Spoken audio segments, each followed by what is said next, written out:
Well, this is the first episode of the I'm not going to work tomorrow. podcast.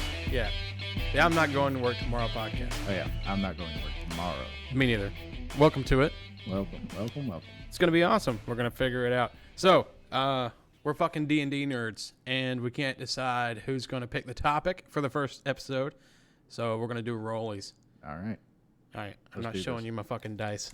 Well, I don't have anything to fucking block it with. Actually, you know what? Here we go. I'm gonna block it. Your Fuck you. first Dungeon Master screen. Look at you. How about Like that? a big boy. All right. What'd you get? What'd you get? What you get? I got a 3. I got a 6. All right. Well, you win. Yep. All right. Let's see. First topic. Ba-ba-da-ba-ba-ba-ba. Oh, wait. Hang on. Okay. So, you won rollies. I did. Oh, Jesus. excuse Fucking right when we unpaused the episode. me. I know it. You're a failure. Yeah. You ruined the whole first podcast. Well, you know that's part of being a man.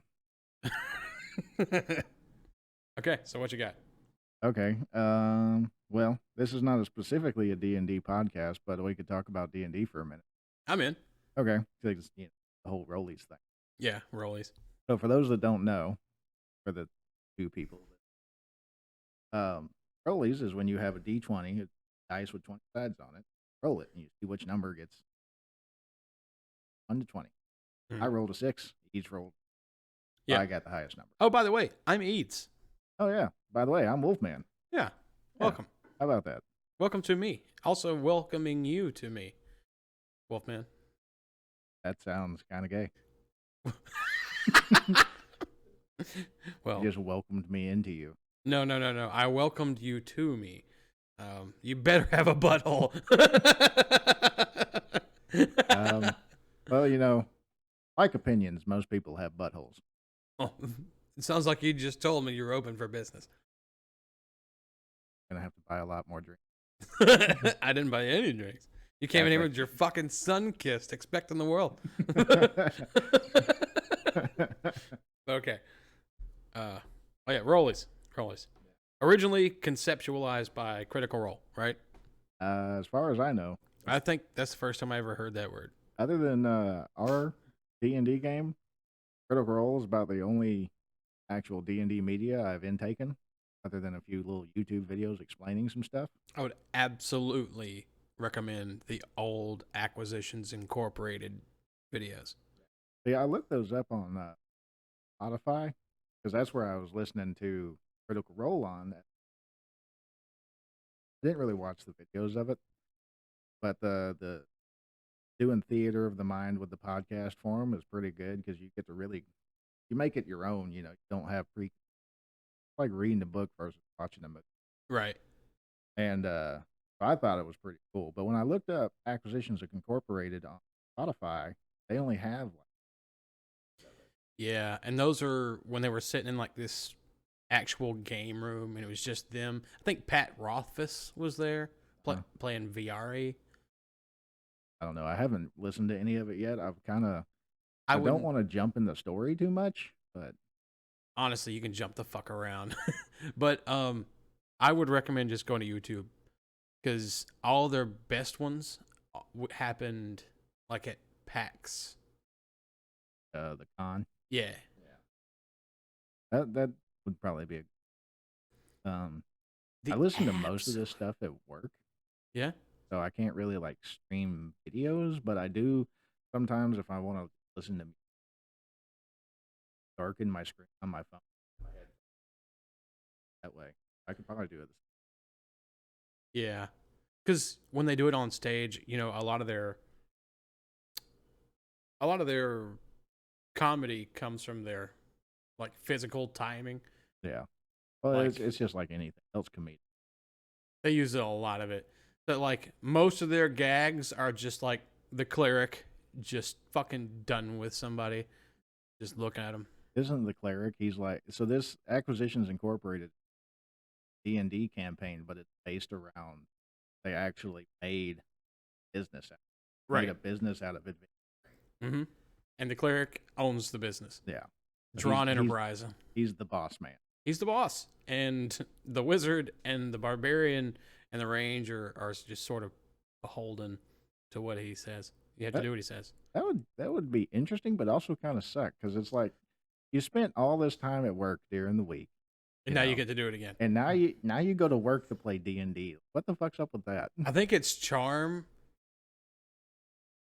I think maybe they did that because The Office was so popular at the time. But boy, they did well. Like, dude, the Acquisitions Incorporated setting book, it's ridiculous. You have fucking rival interns as backgrounds. You know, you've seen those rival intern backgrounds? That's where that comes from. It's fucking let's see here. For those that don't know, he has a stack of D&D books behind him right now. Acquisitions Incorporated, right there. So is Acquisitions Incorporated set in the Forgotten Realms, or is it just its Yes. own thing? They are set in the Forgotten Realms. I think their main, like, where they do business the most is in Waterdeep. I think Omnifus Hereward Drawn is actually one of the lords of Waterdeep. He escalated. That's canon because Chris fucking Perkins ran his game. So he gets to be in the books. Yeah. What a lucky bastard. That is something that's like pretty serious. It's like you know Luna Lovegood in the Harry Potter series. So he wasn't in the books from what I was done. And I didn't actually read all the books. I saw a video on this. And they made her character in the movies because the girl who was basically a Make-A-Wish kid, she just loved Harry Potter so fucking had a thing to where she and they were like, "Hey, do you want to put on a costume and be in the movie?" Wow. And then they literally put her in the movie. That's fucking awesome. Somehow she survived to make 5. Wow. Yeah. I might be wrong about that. I'm probably wrong, but that's what I saw on Facebook. I'm going to try this without the headphones. Okay. Okay, give me just a second. Plug them or something? No, I'm just going to take them off. I turned them down, so nothing will be coming out of there. See if it sounds... Because I feel like the lag is affecting my speech. I kind of like the headphones because, like, I have bad hearing. I basically can't hear anything right ear. Oh. And so you sitting across from me, far away as you are, couldn't hear you. In the headphones, you're nice and loud. Nice and crisp. Crisp. Like a Krispy Kreme. That's my favorite ice cream. Not an ice cream. It's a donut. I'm thinking of cookies and cream. Whoops. Yeah. Well, that's me.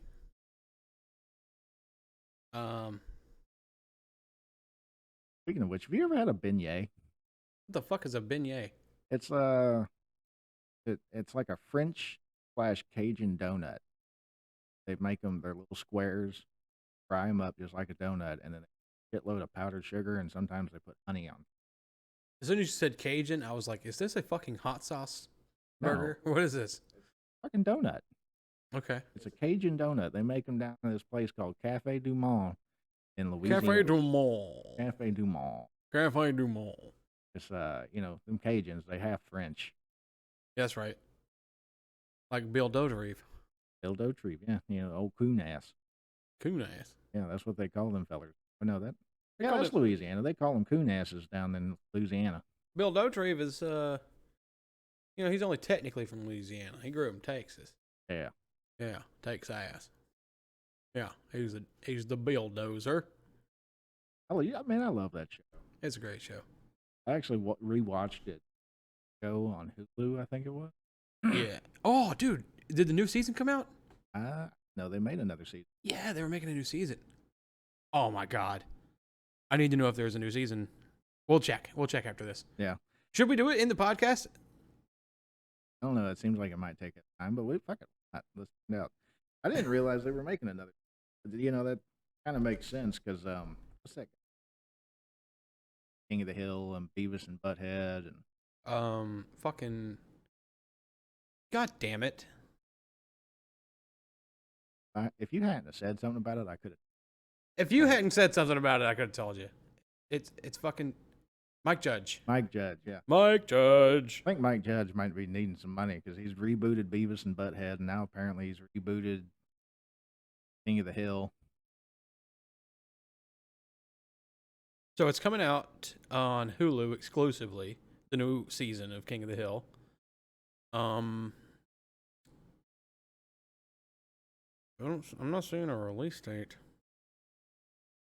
So the characters have all aged 15 years. Really? So Bobby's going to be probably 30? Yeah, like 30. Is it going to be like the same character, like the same actors doing it, or are they getting new actors? Let's see here. Judge and co-creator Greg Daniel will executive produce the rebooted series alongside Saladin. This motherfucker's name is Salad. Saladin. Saladin Patterson. Saladin Patterson. Yeah, it sounds like he's from, like, way far away, but also he's the whitest guy you know. He could be like his mom was from Middle East, dad's a white dude. Maybe. Yeah. Be like mom really wanted him to have an ethnic. Dad was just, well, my last name's Patterson, so I don't know how this is going to work. They just made Akbar Patterson. Saladin Akbar Patterson. He will serve as the show's showrunner. And Judge will also lead the voice cast with the original members Kathy Nahimi as Peggy, Stephen Root as Bill, Pamela Adlon as Bobby. Oh, Bobby was voiced by a woman. That makes a lot of sense. Yeah. Johnny Hardwick as Dale, Lauren Tom as Lau. You know, they can't have Lucky anymore. Tom Petty's dead. Oh, shit. That sucks. Yeah. Well, I mean, so is Luann. Voice actor or Luann? Luann's voice actor died. Yeah, I think they killed her off in the show. I can't remember. Hard to do with it. And you can't reproduce her voice. Like, no one can be, because it was just. So I heard voice actors talking about this. Like, the hardest voice to do is just a person's voice. Like, a person putting on a voice. Like, you can do Bender. Yeah, kind of. Because I mean, that guy that did it was he was like a master when you talk about voice acting. He did so many things. He did Bender. He did Jake from in the Adventure Time. Adventure Time. Yeah. Yeah. Did a bunch of other things. Did you ever? By the way, did you ever watch that show Enchanted? I did. He was in that too. Yeah.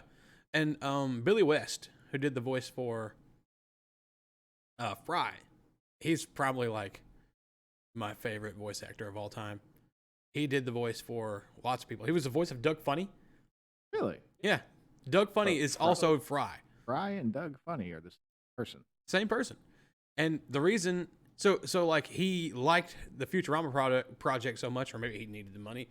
Like during the pilot, the voice he gave Fry was his own, just a little bit younger, so that no one could fucking replace him, unnoticeably. No one's going to be able to do that because he just sounds like himself. You can't reproduce a specific person's voice. You know, when it comes down to it, I think it would be easier as a voice actor to reproduce something based some of Futurama, but more like He-Man and Thunder, so bombastic, Yeah. that you could reproduce that. You just had like a slice of life kind of show that's animated, reproduce that kind of thing. Kevin. Wolfman, sorry. I just had an idea for a fucking D&D character. Really? Yep. What is it? Lion-O steps through a fucking he's fighting Mumra, he's doing all the fucking Lion-O shit, right? And Mumra is Mumra is doing all this crazy Mumra shit and accidentally opens a portal and rips open a portal in time and flings him into some other place. And that some other place is the world of D&D, and that's where Lion-O falls out. Now Lion-O is in this world of people who are just as badass as him, and he's kind of a simple guy because he can't beat a CR5 mummy. and consistently gets thwarted. That would be pretty cool. Yeah. So you would literally just play Lion-O. Yeah. Like either a tabaxi or a fucking what is the other cat folk that are specifically lions? They're Leonin. And then Yeah. there's also isn't there Or you could even be Panthro or you Tiger. can be any of them really. I mean they're all cat based. Just kind of fall in with those subcategories. Or get your furry on, be Chitara. Dude, okay, let's talk about Chitara. Yeah. As an 8-year-old watching that on TV with that fucking cat suit, Yeah. that was some hot shit when you're like 9 years old and you're like, I got a "Holy question shit." for you. Mr. Chitara. How many nipples does she have? That is a very good because she has boobs like a woman, But she's a cat. but cat. So do they just go like They just go all the way down. Well, honestly, I think we would probably answer that question by looking at Panthro. Oh yeah. You can consistently, well, probably Lion-O too. You can consistently see their nipples, Yeah. and they only got 2. I mean, that's a good point. And So you she know, probably got them good titty nipples. Yeah.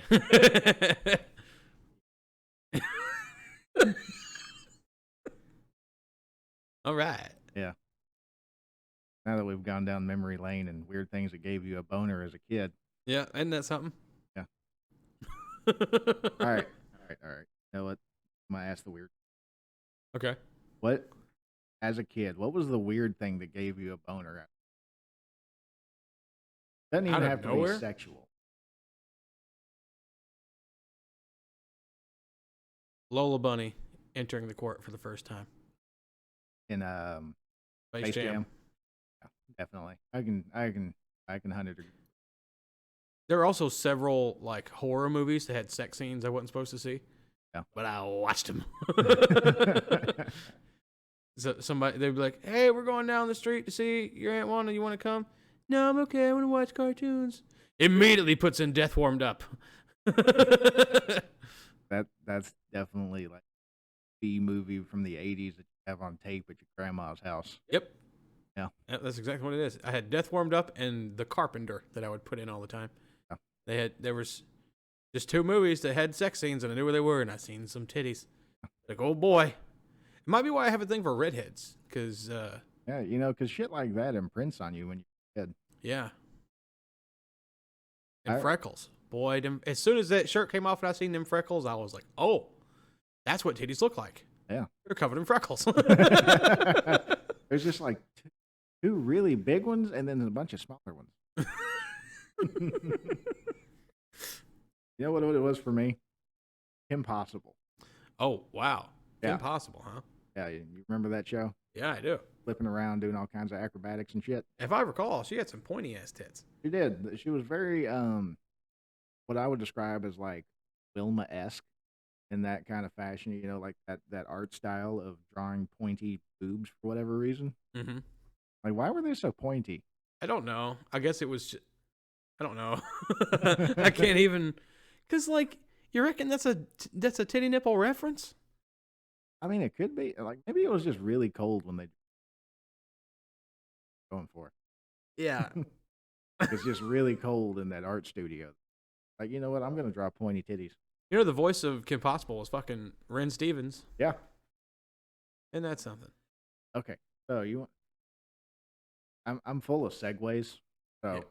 Said Ren Stevens. Wait. I got one more. I got one more awkward child boner for you. Okay, so as soon as you said Kim Possible, I had a brain race. Ron Weasley. Ron Stoppard. Ron Weasley. What the fuck? I'm sorry. I know what Wolfman's into now. Yeah. What's that? Let me show you my chamber of secrets. I mean, Hermione was kind of hot. Hermione was hot, but the youngest, like, weird boner crush, the first wet dream. You ever see this movie, My Little Vampire? Yeah, it had. He was in a bunch of movies. The Stuart Little kid. Yeah, it was like the late '90s, early 2000s. A bunch of Disney. Yeah, I put myself in that kid's shoes, and So like You're talking about you had a crush on like Fire Girl? Mm-hmm. Uh, Like a hard crush. It just there was some way she looked at him in a certain scene, and I was like, I want a girl to look at me. I want a girl to look at me like that. That girl's perfect. I want that girl. Yeah. so and that started your big titty goth girlfriend thing. I guess so. Even though she didn't, she was a kid. She didn't have any titties. But yeah, but I mean, like Her in and an 8-year-old version of yeah, and not to get too pederast. yeah, there were other movies that did it too, like that just carried on the trend, like Beetlejuice and Casper. Yeah, Remember the one where Casper turned back into he was a real boy. yeah, that was original Casper, like Yeah, the original non-animated one. right. Dude, Wednesday Adams too, I think. Yeah. She's coming back. She's actually making a resurgence now. She saw her. I think it's the Adams Family. She went from playing Wednesday to Morticia. No. It wasn't Morticia. She went to playing the counselor. There was a No, so, like I saw. I don't know if it's like anything they're doing or something, but I saw a picture of dressed as maybe it was like a costume. maybe because like the new Wednesday show they put on Netflix. Yeah, They send Wednesday off to a boarding school, and one of the teachers used to be she's the actress who was Wednesday. she made a cameo. No, she That's was a that. main character. She was No, an extremely I mean, like I know Wednesday is the basis of the story show, but I mean, like when the played Wednesday is making a cameo in the show as a well. different character. I wouldn't call it a cameo because a cameo is like they step in for a second, like hi, and they leave. She was she was in the show. She's important. I didn't actually watch. I watched it up to like the 7th or 8th episode, and it was good. I didn't finish it. Well, you got to the 7th or 8th. Those nowadays only have like 10 tops. Well, it got on my nerves. Like I don't even know if I want to get into this, but like they do the thing where they like break down characters to lift up other characters, and I always remembered Gomez as like man goals. You know what I mean? Yeah, I mean, it's Like he's this super, fucking super fucking weird dude. He's into what he's into unapologetically, but you don't want to fuck with Gomez. He will throw a knife through your fucking eyeball 3 different times. He can spin his wife so hard that she burns a hole in the floor. And she loves it. Yeah. And they're both entirely jealous of each other. They are so in love with each other, they don't want anybody touching either one of them. Yeah. I remember the dance scene from that movie where that girl was Wednesday. Oh, the viral on TikTok or whatever. No. From the old movie when Wednesday went to camp. Yeah, like Morticia and Gomez were dancing in this bar, and he fucking throws several knives into each other on this dartboard, and then they start doing this fucking weird salsa dance that's really gothic and fucked. Yeah. And like she makes eyes at some other guy, and he fucking immediately yanks her back and twirls her real hard, and then some woman comes on to him, and he responds positively, like she puts a rose in his mouth or some shit, and Morticia does something equally violent. They're fucking like, nope, you're mine, stop that. Yeah. The shows are actually very violent when you think about it.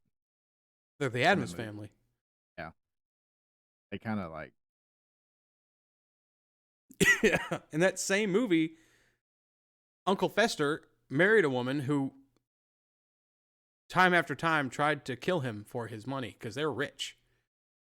And she just couldn't do it. She put a piece of dynamite in his hand, and he like thanked her for the experience. Yeah. But, the funny thing about it is that those kind of people can't kill them by natural means. Yeah. They do that shit on the regular. Like, there's plenty of times when you see Wednesday and Ugsley or whatever.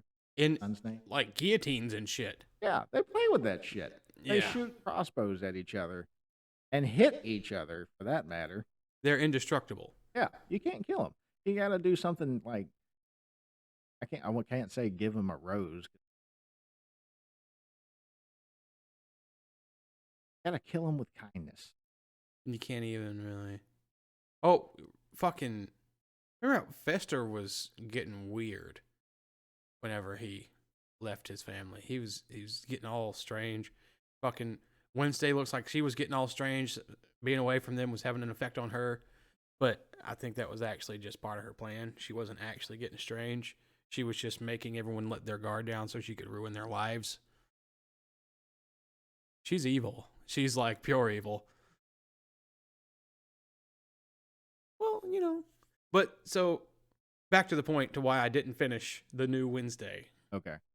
Is because, you know, I respect Gomez as a character. Uh-huh. It's always been a goal of mine as a man, to that status I want to achieve.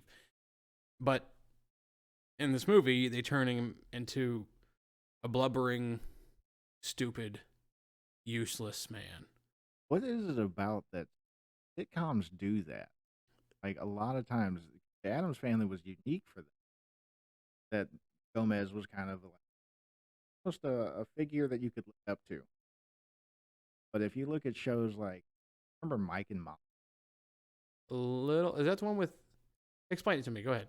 It's basically these two very overweight. They're a couple. They're married. Mike is like a driver. Yep. And it's like Kevin, Not Kevin. guy from Grown Ups, and Paul Blart Mall Cop. Yeah, it's basically the same as that. He had another show, The King of Queens. Ah, that's what I'm thinking of. Yeah, it's basically the same premise. It's a married couple, one of their parents living with them, and they're stupid thing. Most of the it's because Kevin James. That's the good name. Kevin James. Kevin James. So either one of these shows, basic premise of it, like husband comes in there, opens up the refrigerator, sees that there's a cake in there, he goes and eats it, and then does whatever. Finds out later it was a birthday cake. Oh no, now I gotta go to the store real quick and get one before my wife notices, because if I told her the truth, we wouldn't have a show to watch. Exactly. It's always based on something around like dad is an idiot, too smart. Dad, I can't believe you did this. And then she fixes it. You sounded a lot like your mom just now. No, I mean, it did come from her. Makes a lot of sense. Your son looks so much like her. Yeah. So actually, he looks, believe it or not, he looks like my little brother. Like when Chris? Yeah, when Christopher was little, Charlie looks exactly like him. Wow. Oh, wow, There's pictures I can show you. They very weird.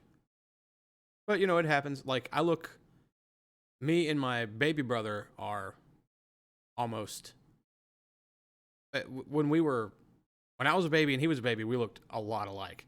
I mean, when I met, you're talking about Keith.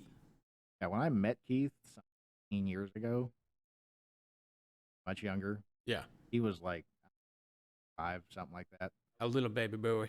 Dude, he looked like he crawled out of your ass. Yeah. It's a handsome kid, I tell you what. He looks less and less like me the older he gets now, though. That's probably. Yeah. You're right. Yeah. He will never grow a beard like this. And he's never let his hair grow out. Really? Yeah. It's surprising, right? He should probably embrace it. You know, it's not everybody's thing. I'm really the only one in the family who did it other than Kevin. I believe everybody should. Yeah. Let it get really. I'm kind of in the middle of mine. Go back to basically my early. Yeah, you got that. You got half a fro there. Yeah, I mean, it's getting there. I'm trying to control it. I learned how to do it now, because when I was younger and had long hair, I did the bar soap thing. I had one piece of soap for my entire body. What? Yeah. You put bar soap in your hair? Yeah. I've never done that before in my life. Look, I never claimed to be a genius, especially when I was 22. Bro, what? Wow. Yeah. So it was bad. I had flakes out the ass. When I shook my head, it looked like it was snowing in the North Pole.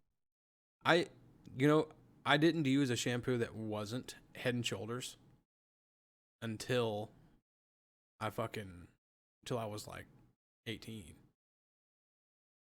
And that's just what Granny bought. You know, if I use Head and Shoulders now, I get. Yeah, and that's some shit. That sucks. I mean, they got to keep a customer base. If they actually fixed anything, do it. It used to work, goddammit. Elson Blue used to work too, but that shit don't work anymore either. And now you're only supposed to use it a little bit and this and that and whatever. But yeah, I think we just kept using Head and Shoulders because, like, you know, the No More Tears brand. Yeah. Fucking so that it. I guess they called it No More Tears because kids would cry if it got in their eyes, but it didn't burn is all it did. And confirm that when you get soap in a kid's eyes, it is fucking nightmare. Like, it is not going to be a good bath time anymore. My son, for whatever reason, whenever he's getting a bath, and 3 years old now, and this kid does not want to get his hair wet, doesn't want to get soap in it, deathly afraid of getting it in his eyes. So you basically have to torture the kid and do some Chinese water torture to get him to take a bath now. Oh boy, yeah, it's rough. I remember I was taking a bath. So, you know, whenever you have a really close sibling, like a nearby in age, the parents will just bathe you at the same time. Yeah. I remember the last time that ever happened with me and Kevin. We were just fucking playing with our little boats and stuff, and there was something in the water. There's a new toy appeared in the water. I know exactly where this is going. And I was like, Mom, what is this? Why did you give us this? She's like, oh, Justin, put that down. I was like, it's in the tub. Oh my God, that's fucking hilarious. So when I was a kid, it was me, my brother, and my cousin. Yeah. We were within 3 years of each other, close to the fucking day. My cousin's birthday is October 5th, 1989. My brother's birthday is October 21st, 1990. Mine is October 15th. We are literally within 5th to 21st, 16 days. We're within 16 days of each other. There is a specific time where your mom liked to We're all Valentine's baby. Wow. Yeah. Oh, well, I'll be damned. That makes sense. That makes a whole bunch of sense. It really does. But anyway, the main point of that, aside from my mother's sex life, is that we all got, we got bathed together when we were little, up until 5, somewhere in there. And I remember my cousin, he somehow jimmied shower head. Bathe yourself. He took that thing off. He squirted my brother in the eye, and then he fell. And I fell, and then my cousin fell, and somehow somebody's head got busted open. It was a bad day after that. My mom came in there. She was all kinds of. We walked out for like a half a second, and of course something happened after that. Yeah. Well, like it does, Kids break stuff, including each other. They do. You want to hear something funny? Sure. So, right around that same time when we were all getting baths together, we lived in Tumpka, Alabama. This was before the casino and all that. And my grandparents, my grandpa, they lived up the hill. And me, my older brother, and my cousin. And Mom was getting ready to go down for something. Back then, there was Food World. That's a thing. Forgotten about. She was going to the grocery store, going somewhere. Anyway, we're dressed nice, going to town, present. And Mother and my granny were going inside to finish grabbing whatever. Help. Somehow, one of us got a hold of the water hose and turned the water hose on. There was this patch of dirt where it was. Sprayed the dirt down. We all just decided to go pigs. Roll around and root around in the mud. All right. About 5 minutes later, my mother comes. All hell broke loose. Yeah. Well, I mean, parents hate it when you're muddy because then they have to clean you. Yeah, yeah. I mean, I get it as a parent now. I completely understand why she would go into a giant fit of. I don't think she did because my mother. You've met my fucking saint. Yeah. But yeah, I remember that story got told at every family gathering of any kind, basically until now. So it's been 26 years. That story has been getting told at every family gathering. Every girlfriend I've ever brought around the family gotten told that story. Your boyfriend is such a little pig. I remember this time he became a little pig, and he rolled around in the backyard like a little pig. That's about how the conversation goes. And then the baby pictures come out, and I get to see how small my penis actually is. Wow. Yeah, where true beginnings there. Yeah, yeah. That's actual size right there. Look at that tiny schmeckle. Like a tic tac. That's a funny word, Schmeckle. That's a fucking it's a click reference. Yeah. It's actually a Yiddish word. I know, but they're Jewish. So like I knew what I was consuming, but I also know that the only reason But you were consuming schmeckles?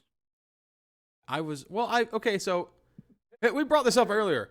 You were talking about mailing bags of dicks. Oh, yeah. Yeah. You actually were you the one who didn't know you could do that, or was she the one? I did not know that you could mail a bag of dicks. Yes. So when you're a dickhead on Discord, people send you dicks. I was sent a giant stuffed dick.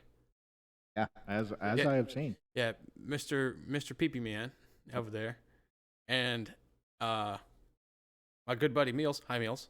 He sent me a bag of gummy dicks. Like I would just randomly get packages in the mail. Like what the fuck is this? Somebody sent me something, and I open it up, and it's just a fucking bag of gummy dicks, and it says "Eat a bag of dicks." I hung the sign on my shelf in there. I'll show it to you. That's hilarious. It's great. So they're actual like gummy worm dicks. And they were so good, dude. I ate every one of them fucking penises. Ate all those dicks. I ate all those dicks. I ate that entire bag of dicks, and boy, it was delicious. I was really sad when they were gone. There's really high quality gelatin there. You know what's something you don't see? What? Like gummy vaginas. I've had gummy vaginas. You have? I've had a pussy lollipop. Wow. Yeah, I used it to rev up fucking girlfriend at the time. You've eaten a lot of pussy flavored things. You can just stop that sentence halfway through. It's a pastime. I mean, every man enjoys it. At least I believe so. But you ought to. If you don't, you're not doing it right, or you're with the wrong one. I had a pussy that I know for a fact I would not have enjoyed devouring. I mean, everybody has one. Yeah, everybody's got that one story. Yeah. I don't know if I should tell that one story. Probably wouldn't. Yeah, we'll save it. Yeah.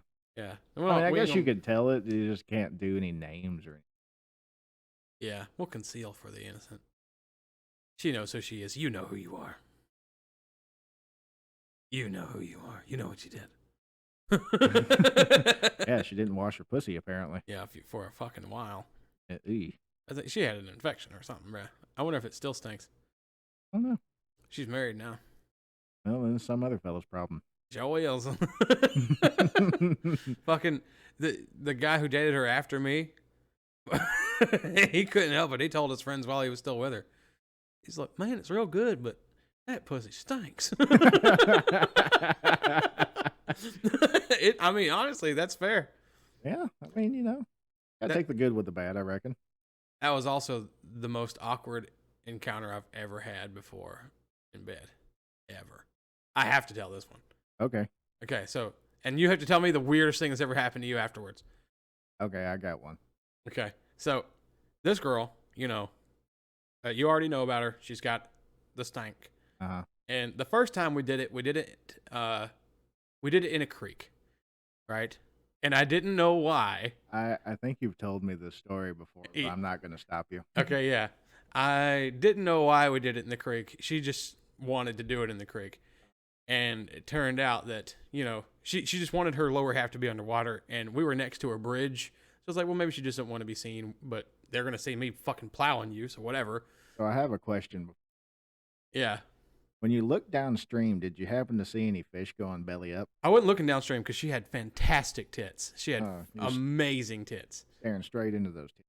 Fucking right into the moons. Like, I can understand. I was in orbit.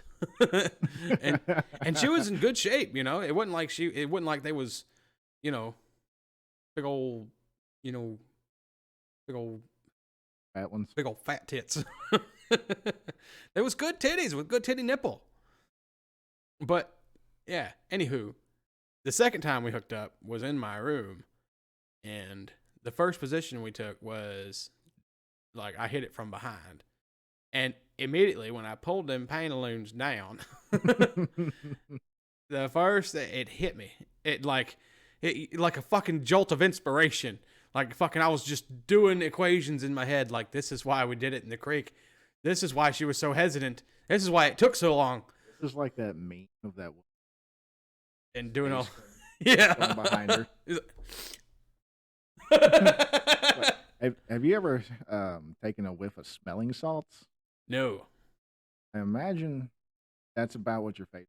If you've ever smelled smelling salts, they are potent. Yeah. Yeah. But at this point, we had just decided that we were together. She was my girlfriend because, I hit it once in the river. It was good. I didn't realize there was a reason we did it in the creek. Had an uninformed buy. Right. She tricked me. That's what happened. She tricked me. But we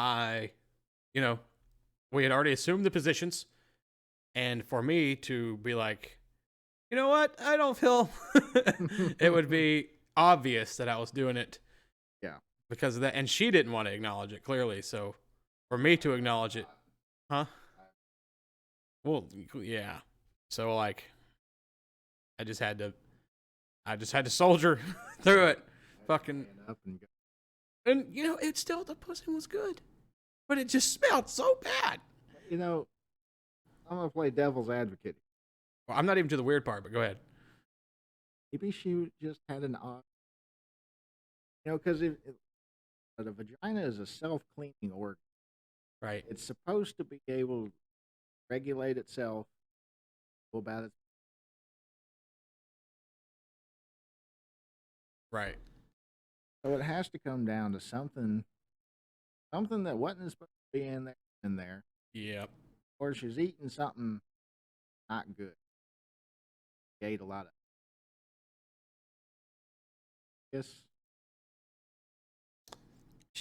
Something was going on there. It was I don't know. I'll get to it. I'll get to what she said was the reason for it. You're fine. Fucking it's kind of hard to say what happens next. So I soldier on. I hit it from the back. I'm going at it, and I'm like trying to lean my head away as far as possible. We go for about 10, 15 minutes, and I'm not getting it because I'm so distracted. Yeah. And at some point, we just start having a conversation, right? The fucking's bad when you're just sitting there talking about your day. Yeah. She pulls away. I don't know what we got into, but it was like dirty talking. But she pulls away and turns around and barks at me. What the fuck? Like a chihuahua. What the fuck? Not even like a big dog. No. There was chihuahua. The worst, arguably the worst dog in existence. Immediately, my dick frowned. Oh my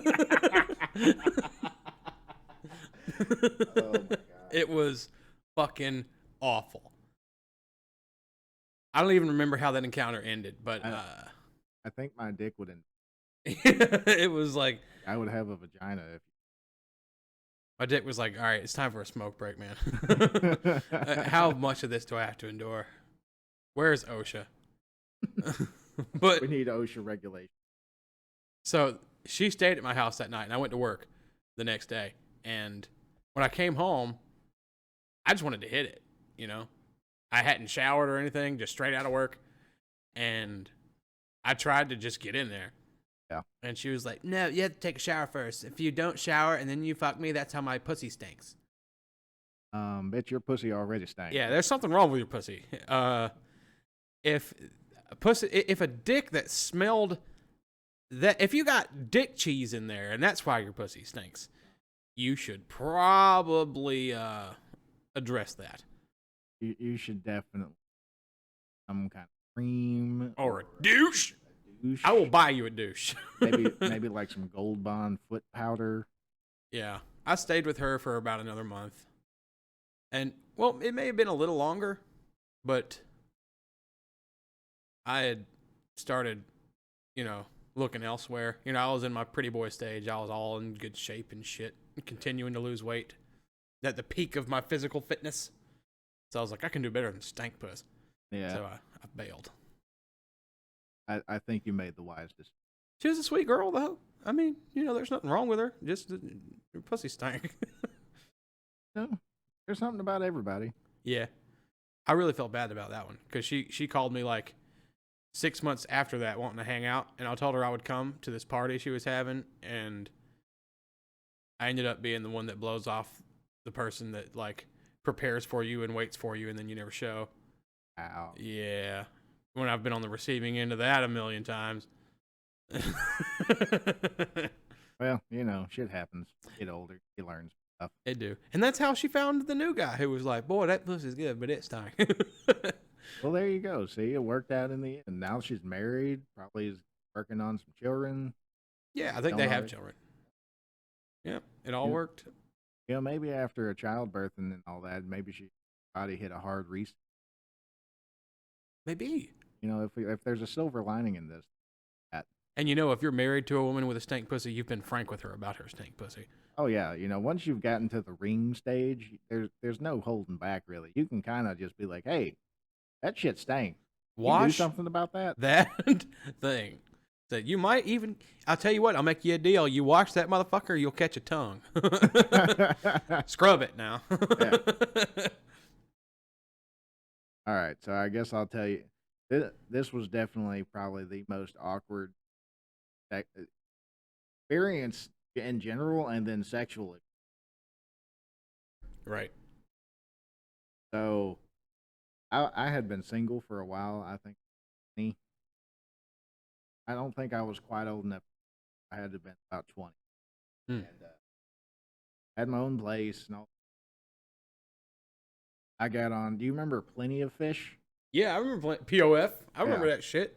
So I got on that as kind of like a Hail Mary type thing. Side note, I'm going to interrupt you one time before you get started. I am permanently banned from POF. Okay, we're going to jot that down and come back to that because I have to hear it. Okay. Because I have not heard it. All right. Okay, so I got on Plenty of Fish and was kind of swiping around, and for you younger folks, they know what Plenty of Fish is. Everyone knows that. Be surprised. But anyway, I got on there and I was scrolling around, and I matched with this one chick, and her pictures looked pretty good. We were at least on the same level of attractiveness. I know what I look like. Back then, I was actually looking pretty good. I was going to the gym. It's a handsome feller. I was looking pretty good. This was my long haired kind of. I was in a band. I was about as cool as I've ever been. Right. I had a Jeep. Like, how do you not? I had a Jeep. I was cool as fuck. I mean, like, think about it. Every time you've seen a dude in a Jeep, it's probably like, wow, that guy. Every time I've seen a dude in a Jeep, I look at him like, well, that guy would probably wave at Wolfman. I mean, that's fair. Or Wolfman would probably wave at that guy. Okay, this is at least what I thought then. I've gotten older. I realized that it's better as a not a day driver, yada, yada, yada. Anyway, I thought I was hot shit. That's what women say about giant dildos. Yada, yada, yada. It's a toy, not a daily driver. Sorry. You might be honest. Anyway, so I matched with this chick. We're texting back and forth. I'm like, hey, hang out? Yeah, let's do that. Okay, well, I'll come pick you up. We'll go do something. I didn't realize this. He lived almost Macon, I which remember this is, story. yeah, you've heard. Um, and so Macon is about an hour and a half drive from here. So I load up at 2 o'clock in the afternoon or something. Start heading that way. By the time I get there, it's damn near nighttime, and I'm trying to get back in contact with her. I don't actually have her phone number. And this was the early days of smartphone, and so reception not that great. I'm trying to get her on Plenty of Fish, and finally she tells me how in the hell I actually get over there. So like, okay, so this one I have to break this. The last time you told the story, I had to break this down. You, sir, got into your vehicle and drove toward the general direction of some pussy. Yes, that is the gist of it. You didn't have her fucking phone number. You didn't have her fucking address. You just drove toward Macon and just hope for the best. I had the vague generality of some pussy. Boner and a prayer. Just literally, I had a boner and a prayer, and that's all. Boner, a prayer, and a guitar. Yep, I brought my. And guitar. you brought the guitar. I brought the guitar. What a fucking cringe guy. Oh yeah, and you know what song I played for? No. Wonderwall. Huh? Wagon Wheel. Wagon Wheel. Yeah, the Old Crow Medicine redone by from Hootie and the You did the Hootie version? I don't know. It's the same fucking thing. No, it's not. Hootie did it different. I think technically it was. I learned it from the tab. Technically the old show version, but I can't tell other than the fact that Hootie is not. He just puts his own like vocal spin on it. There's not really. I think it slows it down in a weird spot. Maybe. I don't know. We couldn't tell the difference. Yeah.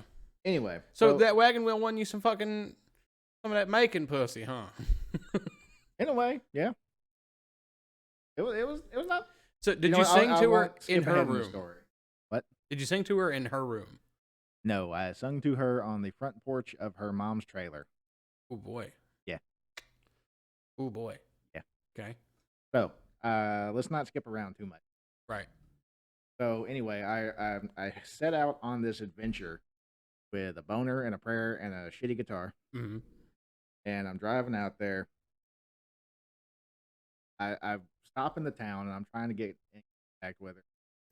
And I'm just sitting there in the dark. It's like 9 o'clock at night by this. It's sad.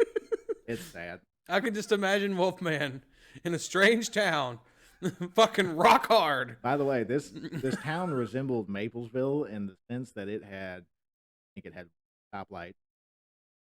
Dollar General. I saw one cop. Yep, there you go. That's Maplesville, Alabama. Damn near. Fuck, we didn't even have a stoplight. We had a caution light. You drive right through Maplesville without even knowing you'd reached civilization. I wouldn't exactly call it civilization. A little hey, now, hey, them's fighting words. We civil and all. As long as you got some moonshine and meth, yeah.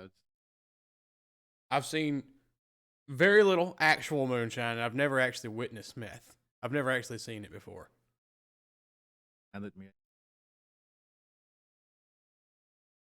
I've seen, yeah, it's like Breaking Bad. Yeah. I've seen it manifest on people's faces and whatnot.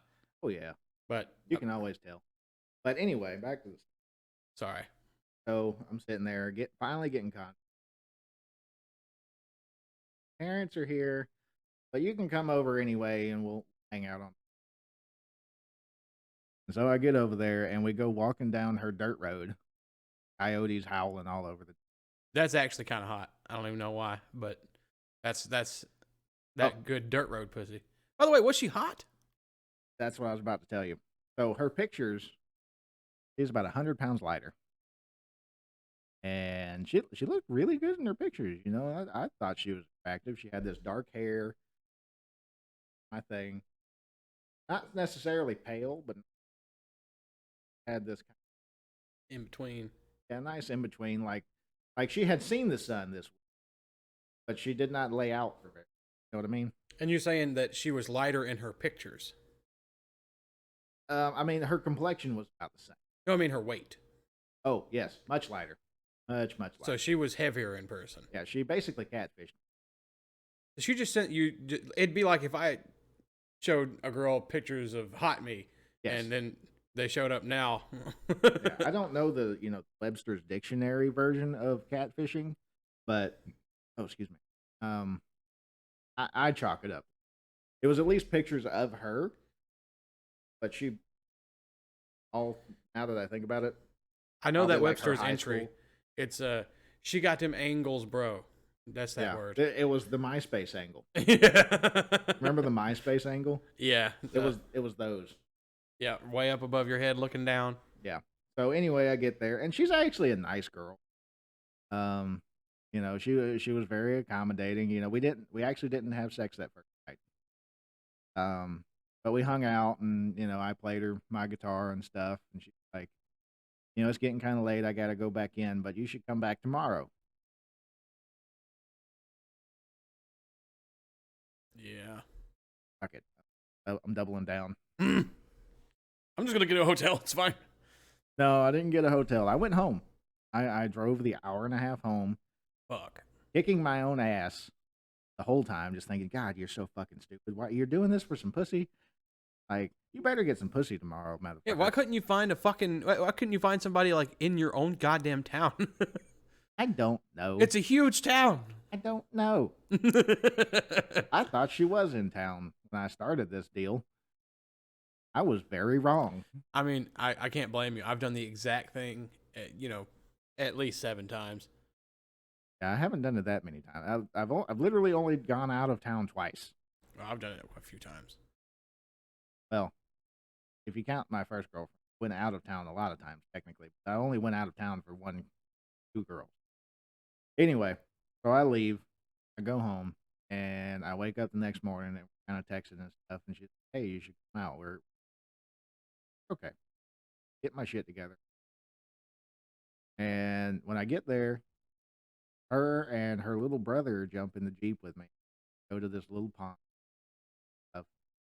And then after we got done with that, we went back to her house. Her little brother was Mexican. Okay. She was a white girl. Her parents were white. Brother was Mexican. So, mama fucking around, or kids adopted, or I never actually figured out if her quote unquote dad was stepdad or not. Kind of acted like it. I don't know. I think he was. I think mom had a few. But what you're saying is mom was a hoe. I'm saying she had some. She was probably a hoe. But anyway, but ugly. I have to. That. So I think I dodged a bullet in the long run, more than one reason. Yeah, you want to know what they look like? Look at their mom. Yeah, it's very accurate. But so anyway, when we got back to her house from the fishing trip, her little brother had to go visit his dad, and the girl I was seeing was like, "Hey, you should come with us." God, I remember this whole fucking story. Yep, I've told you this all in great detail. Now we're telling the world. I forgot about this plot turn. Yeah, so we get in this Dodge Neon. Anybody remembers what those are? Yep. They are tiny. I am 6'3". At this point, 225 pounds. And they shoved my fat ass into the back of a Dodge Neon. Why don't you just follow? I'm not burning gas. Do I look like I'm made of money? Touch my hand. Am I made of money? All right, well, then you don't get to bitch about cramping up in the neon. Well, like, I could have sat in the front, but the little bastard beat me to it. He called shotgun. Damn it, boy. Yeah. And so I'm sitting back there with this girl, and he's like wanting to fool around and shit. And I'm like, your mom's right fucking there. In the car? In the car. In the car? Come on, man. Aw. Why does this keep happening to me? Why is it always the girls I'm interested in are always wanting to fool around with their fucking parents around? He's desperately ready to fool around. Just has no time to. I can only imagine. So anyway, we go to this little trailer park in the middle of bumfuck nowhere, Georgia. and drop her brother off, and I see what I describe as Little Tijuana. Little Tijuana. Yeah, I'm pretty sure there was a donkey show going on in one of those trailers. Oh dear. I'm pretty sure. I can neither confirm nor deny, but I have a hunch, and I'm pretty sure I'm right. That ain't no good. Yeah. But anyway, that goes on. We head back to her house. By this point, it's getting late. Her mom cooks some kind of weird chili mac and cheese shit. And we're sitting there, and she's like, "Hey, come to my room." All right, what's going to happen? Awesome. Finally. Yeah. Get in there. And it's chili mac and cheese. Yeah, after eating chili mac. And we're sitting there, and I kind of start to try to fool around with her, and she's like, "My mom and dad are in there." I'm like, "We're just trying to fucking set my dick in the car. What the fuck is going on here?" What's the line? I don't know. Anyway, that kind of frick tease goes on for a while there, and eventually I'm like, okay, well, I'm going to chalk this up to the game, and I'm going to head out. And so she walks out to the car with me, standing there, and then finally she starts making a move. So I'm like, well, this is about as good as it's going to get, so let's go for it. And then she is sitting in the front seat, in front driver's seat, and I, awkwardly, I'm trying to like lift my. So the Jeep was kind of tall. Mm-hmm. I'm a tall fella, but like when you're trying to put your dick into something that's sitting in the driver's seat of a tall vehicle, yeah, that was a good thing about the Mustang. Yeah, you could at least like get down to that. Yeah, you could get down to that too, Yeah. boy. She helped me out a few times there. Yeah, I was fucking her on my tippy toes. When you need a stepping stool to fuck, you should probably think about relocating. Yeah, I can concur with that. So anyway, we're going at it, and I'm about to come, and so I just kind of like back off, and she's like, "Wow, that was amazing." I'm like, "Really? That was amazing." I would not call 3 seconds of text amazing." In all actuality, it was probably about 2 minutes tops. That was amazing. Yeah. Was she a virgin? No. Oh. No. She had seen a few up close, if you know what I mean. Wow. But that I'm was fine with that, amazing. I had seen some mystical wandering holes. She'd seen she'd seen a few dicks. She'd seen some wandering willies. Wandering willies. But yeah, that happened, and she's like, "You should." This was a Sunday. "You should come back next up. I'll come stay the weekend with you. We'll have some real fun." Now that you got the post-nut clarity. You don't have a car. You don't have any propositions of anything. It's all you all the time, buddy. If I take you to my house, you'll never leave.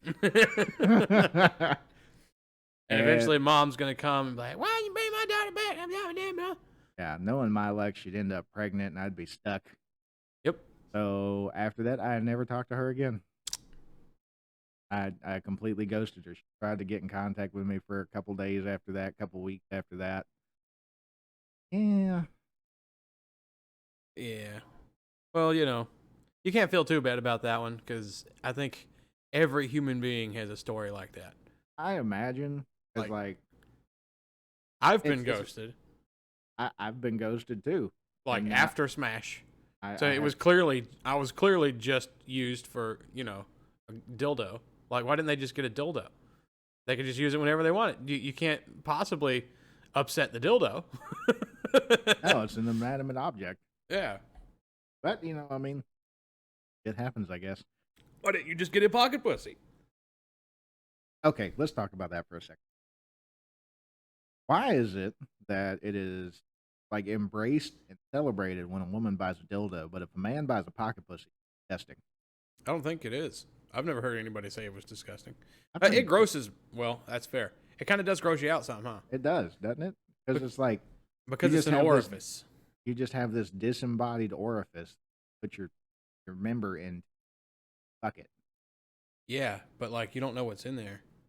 Like, I guess you'd have to turn it inside out and clean it, but, like, anyone else who looks at it has no idea if you've ever done that. Yeah, and they make those things dishwasher safe. Can you imagine washing your cum dump in a fucking in the dishwasher where you dishes? with your dishes. What's wrong with you? That's what I'm saying. See, you just made my point. Although I do have to say, dildos are dishwasher safe too, and everybody's like, "Yeah, it's so great. They're dishwasher safe. You just stick it in there, and there you go." Yeah, well, But when you I'm say pretty sure that soap bottle is microwave safe. And that doesn't mean you should put it in the microwave. I mean, just because you can doesn't mean you should. Right. But people do. They shouldn't. Now I'm weary to fucking use any dishwasher I'm unfamiliar with. You should be. All right. So what was this? I can't remember what you were talking about, but you said you had another story. Oh, fuck. I don't remember.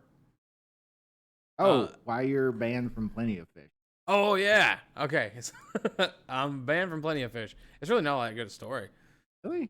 Yeah. You made it seem like it was a great one. Like, no, it was a little shorty one.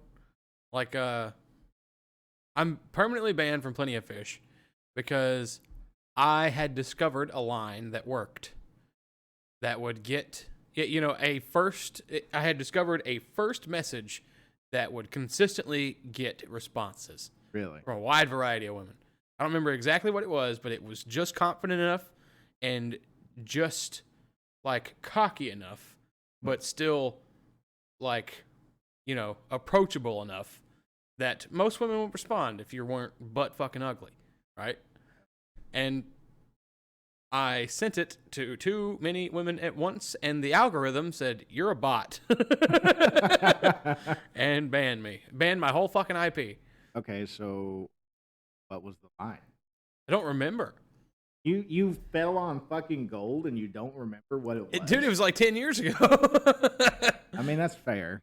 But, I'm pretty sure the word baby doll was used. Like, that one of those cheesy that just fucking... sounds immediately. Yeah, or it's just, for some reason, women like to be called stuff. I don't know. It worked, man. It really worked. This reminds me, have you ever heard of a comedian named Taylor Thomas? No. Well, Bert Kreischer calls his wife baby doll. I'm not the only one. It's not all that weird. I mean, you might be honest. But, so Taylor Thomas, and she's a really funny comedian, actually. Like, a lot of people kind of think that there's not funny comedians, and most of them.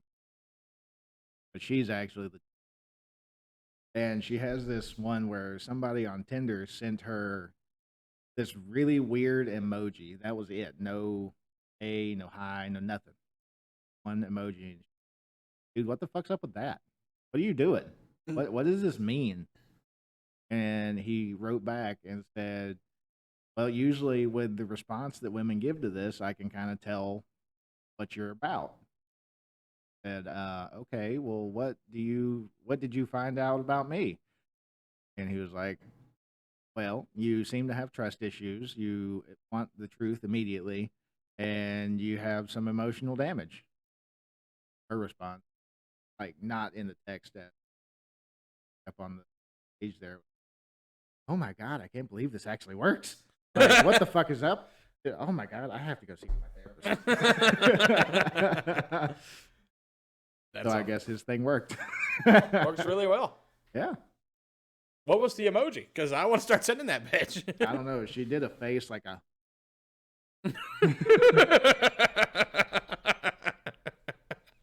I don't know exactly what emoji it was, but I kind of want to know now. Either that was just completely a bit, or that dude was running a fucking social experiment. Oh, it definitely sounds like social experiment. It's real. It's a social experiment. Real. How long do you want to go with this podcast? How long have we been going? We're at 1 hour and 9 minutes. Look at there. We got some material. Look at there. The I'm Not Going to Work Tomorrow podcast is actually treading water. Yeah. I say we go as long as we want to. I kind of want a cigarette. You want to pause it? Yeah, let's call it here. Or pause it here. You want to pause it or call it? What do you think? And what length? So we're just going to do this on air. Fuck it. Yeah. We're just going to have the whole conversation. We're not going to hide shit. Fucking production right in front of you. There you go. So how long do we want to do podcasts? Is it going to be like an hour, 2 hours? What do you think? I would say probably no more than 2 hours, because at that point, most people are going to tune out at that point. Yeah, you're bored of listening after 2 fucking hours. Yeah.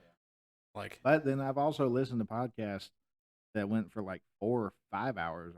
Yeah, But you got to have like a really compelling person, like fucking like that motherfucker that came out of Area 52 or whatever. Oh my god, we can talk about aliens on podcast.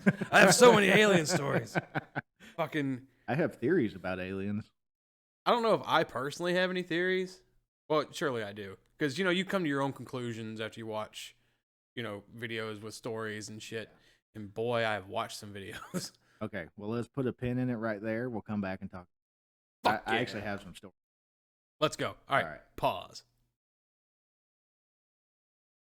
Yeah, welcome back to the I'm Not Going to Work Tomorrow podcast. Here we go. So we conversated while we were smoking cigarettes like the degenerates that we are. We're going to do aliens. Yeah. So, you want to start or you want me to start? You start. You have an actual story. Like mine's just secondhand. Okay. So, I heard this story from my grandmother. To set the stage, my grandmother is an old Southern woman, like an old Southern lady on. Old Southern Belle. She grew up in a small little area in Alabama. This story takes place right around, I want to say 60, 64, 5, somewhere in the 60s. I don't know exactly where. My mom was very young. Uncle, but they were driving down the road. This takes place. Time frame doesn't matter. It's in the 60s, and it's in Baker Hill, Alabama. Right outside. There are a lot of bakers on that hill. I reckon. Right outside of Eufaula. I know. So they were going down the road. They lived on this at the time it was a dirt road. 2 other little houses on it, mostly. And give us the preamble about your grandma that you gave me outside. Like she absolutely believes this. Oh yeah. So I'm of 2 minds on this. On one side, this either 100% happened or something else happened, and she 100% believes it. My grandmother does not lie about anything. She doesn't have to. She's 82 years old. What does she have to lie about? Yeah, what is she going to gain? Yeah, she's not going to gain anything. Not selling this story. This was a conversation that she and I had somewhat late at night down there, and she just kind of told me this out of the blue. There was something on about space, and down there you have like 3 S or APT, actually Alabama Public Television. Oh wow! And MSNBC, Fox News. Those were the 3. Was APT the one with the little kid's face? The little blue-haired. I think it was like back in the 90s. Every time I think of that kid's face, I think about Reading Rainbow. Yeah, that was on there, and Magic School. Yeah. Nova. Actually, I think it was an episode that we were watching. He just kind of turns to me, tells me the story that I'm about to tell you. Oh, let's go. He says, one night, mid-60s, she was driving down the road. She had this, like an Impala, old land yacht. And she's driving down the road, and my mom and my uncle are little kids sitting in the back seat. Nighttime, and on that hill, on that road, you kind of up, immediately go back down. Starts getting to the top of this hill. He sees this light. High. And at first it looks like this is long before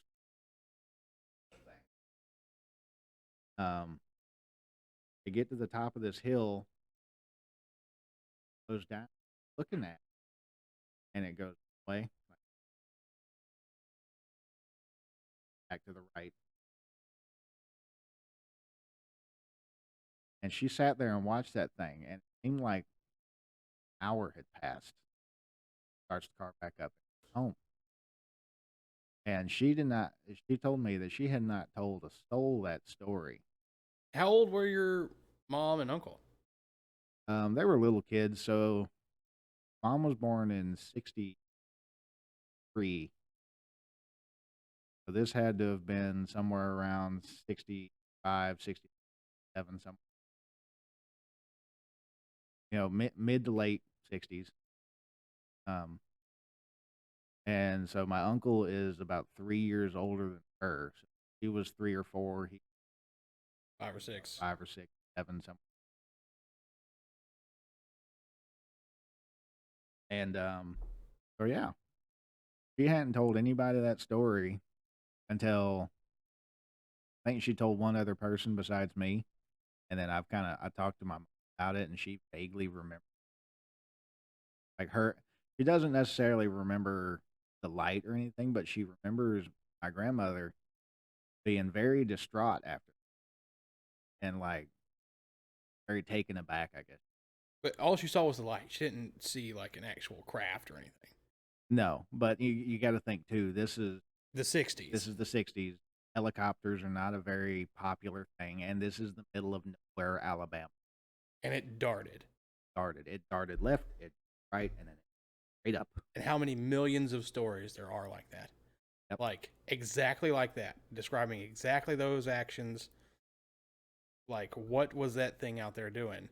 Exactly. And what was it? The only thing I can come up with, because if you think about the technology at the time, nothing can do it now, for that matter. Right. Other than, I guess, drones kind of can, but not at the speed at which this was. Did she say about how far away it was? At first she thought it was very far away, but then when she was studying it and started moving, it was almost like it was right in front of her, like not quite in the headlights, but right above it. Right above her headlights. Like, yeah, if, think about your headlights and how it kind of projects down to the.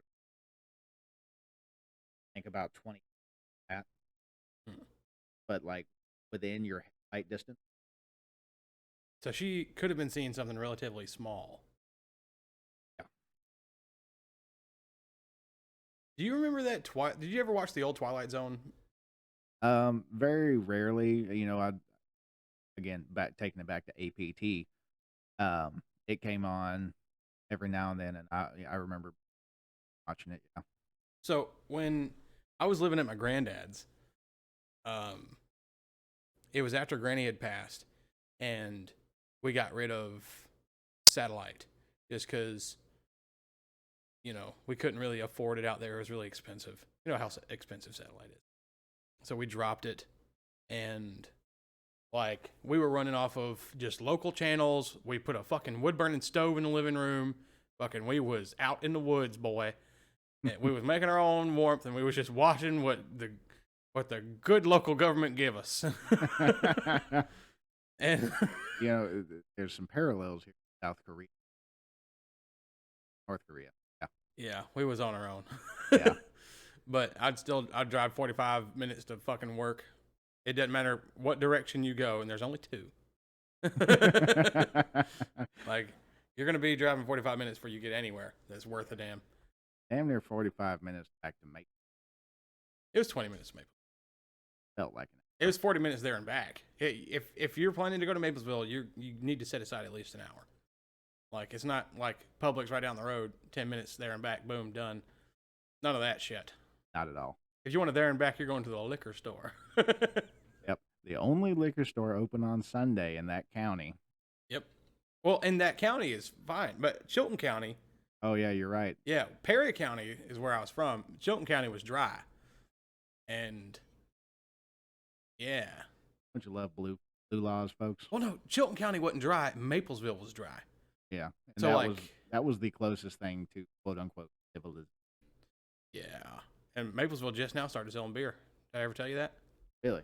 Yep. They sell beer. They were completely dry? The dry. They didn't sell nothing.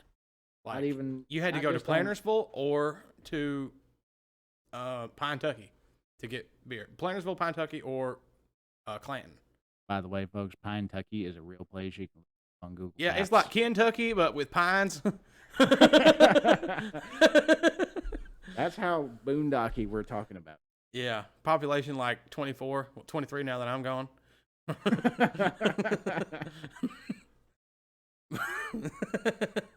He's not lying. Yeah, it's real small. But anywho, the what was I on about? Fuck. We were talking about aliens. Oh, yeah. We was watching TV. So there's a Twilight Zone. So like you could watch Me TV. We had Me TV. It had all these old shows. It was just basically the new TV land, and Public access. Yeah, Papa loved watching fucking Gilligan's Island. There was all these. You watch Gunsmoke, Bonanza, fucking Wagon Trail. You know, people forget how good those shows. Really good. And every night at 11:30, they start playing the weird stuff, and I was so excited because that was my time. Papa was in bed, and I get to watch Twilight Zone and the Alfred Hitchcock Hour and fucking shit like that. And I'm like, 21, 22, and there was an episode of the Twilight Zone. I think the first one that I watched that made me, I was like, there's nothing else. It was the best thing on. It was either that or Bounce TV. It's just hip hop videos. Yeah. It's like, well, we'll give this a shot, whatever. It was black and white, of course. And it opens up to like this really primitive looking woman in this log cabin looking house. But it's a house, she's semi-civilized. But she never says anything. She's not speaking. It's kind of like, well, this is an interesting.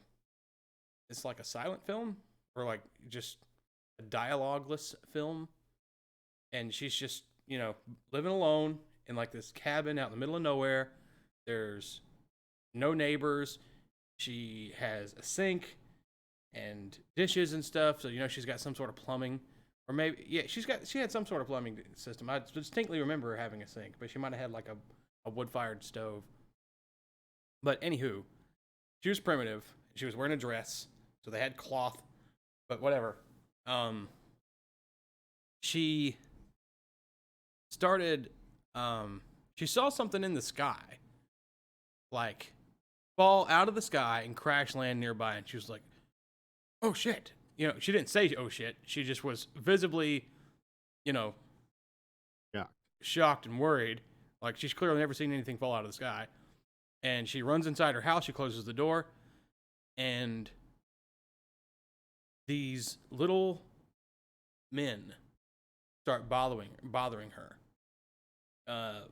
One shows up in this room. And like books start falling off of shelves by themselves. And she's freaking out about it. And then you see that it's a little man running around. And,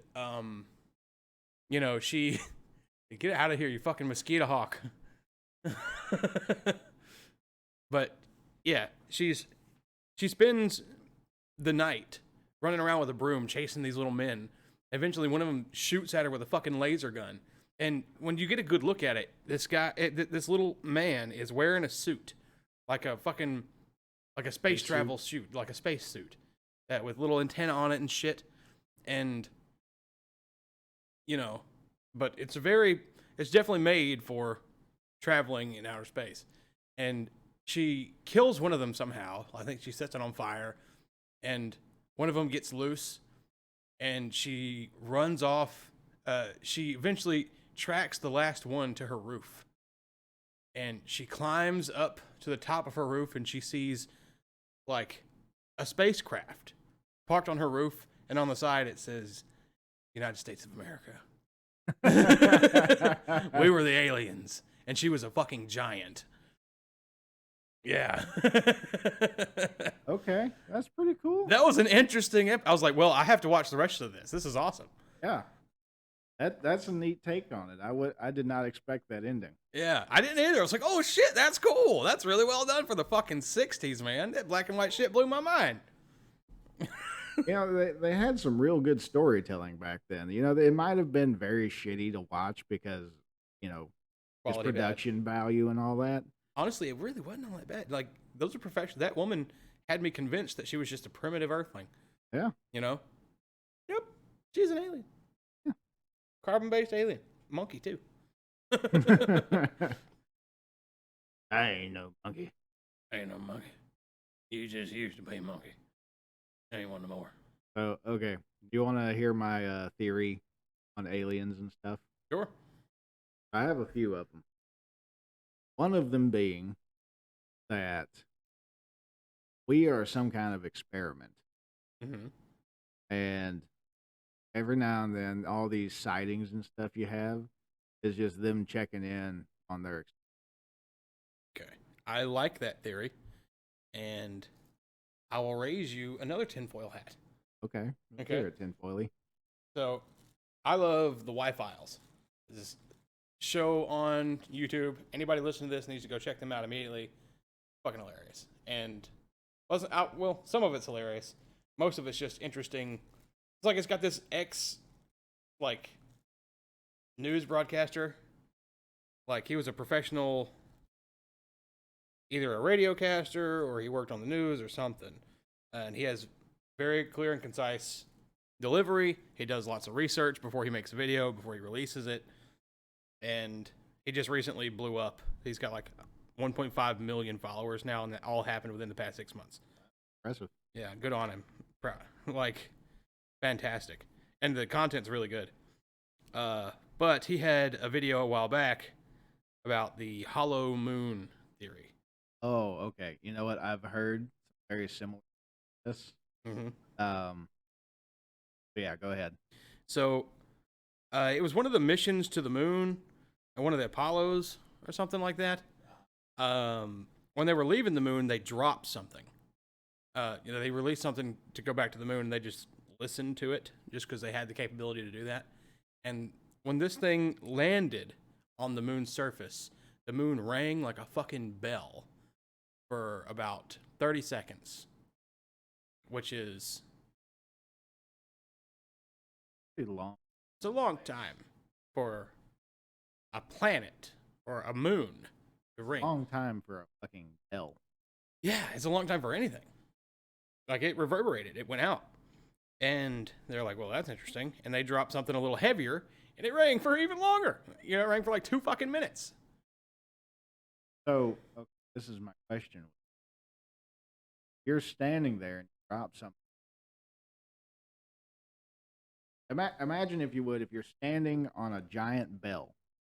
Okay, if you drop something heavy enough to make the bell ding and ring and all, it's going to cause you to also vibrate because that's how sound works. I would also like to address like the tinfoil hats to say we never went to the moon. We can kind of debunk that. Yeah. Well, okay. So one thing I love about the whole we didn't go to the moon thing, and they say that Stanley Kubrick was the one that shot the fake moon landing. I like to think I've heard other people my original thought, but Stanley Kubrick was a great filmmaker. He always did everything on location. So he shot the moon landing on location. On location. Well, I like that. That's fun. But for real, like they say, well, you can recreate all that with 0G and stuff like that. You know, you can fucking give people, you can simulate zero gravity. You could do that with wires. They could jump around and stuff. But one thing they couldn't fake is the dust that was kicked up when that vehicle moved around. The dust that kicked up in the way that it hung there. It hung and didn't move right. It didn't move like dust would move on Earth. The effort it would have taken to create a floating dust effect in 1960 but fucking 9 is more costly than anything else in the theory. It is the most costly part of that theory. Like, they didn't have CGI. They didn't have a way to do it. Like, we could do it now effortlessly. Oh, yeah. Well, they've done it. I mean, there's all kinds of movies about space where they went to the fucking moon, Mars, all kinds of shit.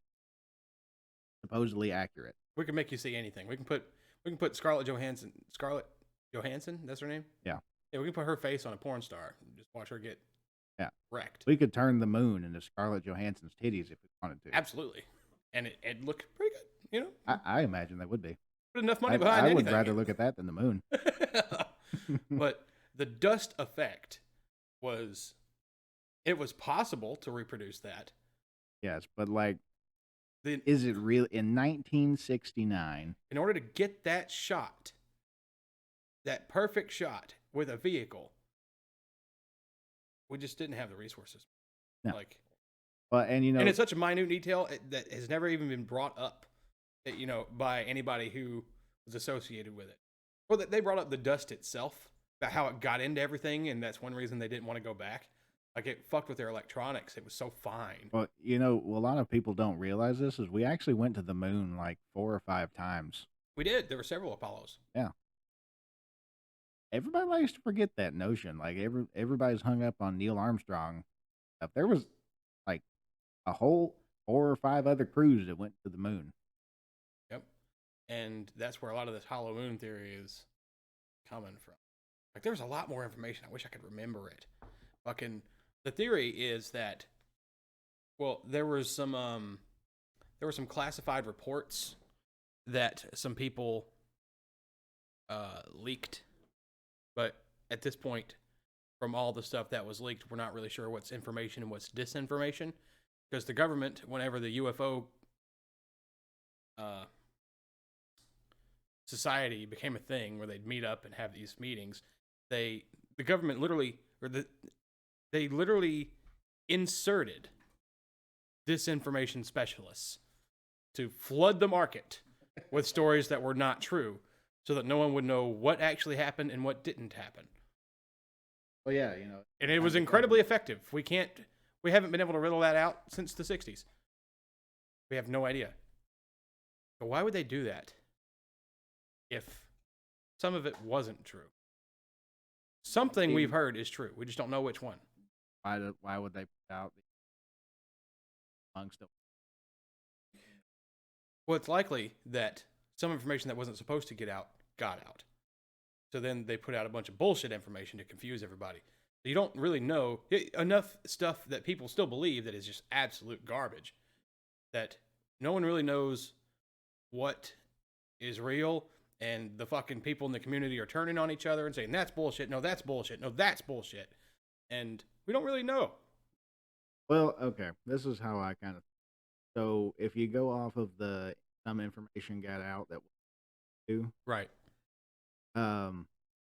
Obviously they're not going to want everybody to know if that is. I'm kind of calling it. I don't. But I'm gonna have to give you some talking points. Continue. But as far as the government, if it was to be our government, no government on Earth would have the resource. No, obviously extra. That would be, and right. Which would kind of lead back into my theory of experiment. Exactly, that's what it goes to. So I do remember a piece now. So there's some things about the moon that are hard to explain. We don't really know where it came from. We don't exactly know. There's theories that a planet-shaped object. So there's a few theories about how we attained it. One is that it was just floating around and accidentally got too close to the Earth and got sucked into our orbit, and we just captured it. That's the capture theory. Yeah. It's ridiculous. It's not that far-fetched if you consider the infiniteness of space.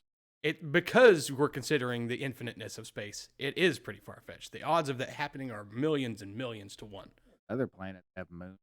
Nobody thinks they're hollow. True, but those planets are much larger. This one has the gravitational pull, the gravitational attachment we have to the moon is like no other planet that we've ever observed has a moon this large. We're an absolute Mary Sue. We are weird. No other planet has a moon this big. So that theory is pretty weak. The other theory is that we collided with another planet. This is the one that I always believed, that we collided with another planet, and when we collided like we did, pieces of us, got thrown into fucking dust, and all that dust eventually coalesced into a spherical shape like things do because of gravitational pulls and whatnot. Yeah, but what would be cool if they... Well, there was supposedly probably the landmass that used to fill up the ocean, was still solid enough to be massive enough to have a bit of pull. And eventually they came together. Like, at one point the Earth was just a bunch of dust. Oh yeah, because of So the it Big Bang and happens, everything. You over know, millions of years. it's kind of popped in my head. Just can we just acknowledge the fact of how fucking crazy gravity is? It doesn't exist. It's So, absolutely fucking insane that gravity exists. The reason we are all sitting on this speck of dirt in the middle of the vast infiniteness because of a force holding us down. yeah, that we have never seen and have never proven. We can't really prove gravity's a thing. We just know that we're being held here. And for some reason, an apple falls when you let it go. And in this tinfoil here. We've never seen it. Like we know that we're stuck to this planet, and we know that we're part of its gravitational pull, and we just use the word gravity and gravitational and derivatives of gravity because that's the only way we have to communicate what's happening to us all day, every day. You know, we don't really have. We used to think there were gravitons. There were tiny little particles called gravitons, and they were what was acting upon us and forcing us down. But that we never could find it. That's one of the reasons they built the Large Hadron Collider, to try to find the graviton. We ain't finding no fucking gravitons. They ain't a thing. They created the nuclear bomb. Yeah. There's no such thing as a graviton. It's just mass acting on mass, right? So we are constantly, the Earth's mass is constantly trying to fucking force us into the sphere. We're being collected. It's kind of weird to think about, but it's magnetic, really. Is kind of how I see it, right? Because we're attracted to the ground, aren't we? We're really attracted to the ground. I guess if you want to look at it that way, yeah. We're all equally attracted. Everything is equally attracted to the ground. Unless you get some wind help. Well, if you jump out of a perfectly good airplane, eventually, if it's a feather that weighs a half a gram for a human man, eventually you hit terminal velocity. Mm-hmm. Somewhere around but you can't go any faster than that free falling. Your ounce, 250 pounds. That's as fast as you can go. Yeah. That's as fast as the Earth can act upon you. But to your point of nobody's ever proven gravity, they can prove it mathematically. They can prove that it occurs. Yeah.